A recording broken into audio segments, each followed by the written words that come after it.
করে শাড়ি পরে রেডি হয়ে কোথায় চললাম। হ্যালো এভরিওয়ান, আমি রিক্তা চলে এসেছি 21শে নভেম্বরের একটা মিনি ব্লগ নিয়ে। দিনটা ছিল শুক্রবার আর কলেজে ছিল স্টেট লেভেল একটা সেমিনার।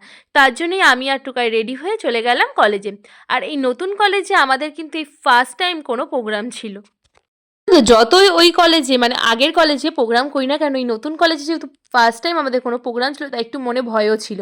প্রথমে আমরা সব স্যার ম্যাডামদের বরণ করে নিলাম আর আমি সুমন স্যার অর্থাৎ কৃষ্ণনগর ওমেন্স কলেজের স্যারকে আমি বরণ করলাম, যেটা আমার নিজের আগের কলেজ ছিল। একে একে সব স্যার ম্যাডামরা যারা উপস্থিত ছিলেন সবাইকে বরণ করে নিল। পরে ছিল আমাদের একটা গানের প্রোগ্রাম, আমি টুকাই সিমই আর নন্দিনী। গানটা একটুখানি ক্লিপস তোমাদের সঙ্গে আমি শেয়ার করার চেষ্টা করলাম।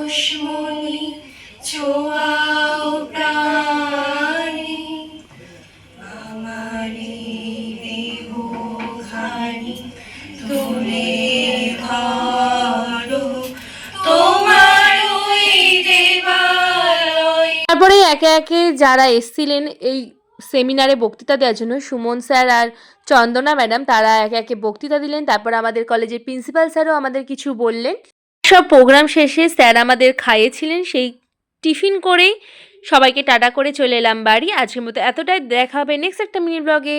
Bye bye.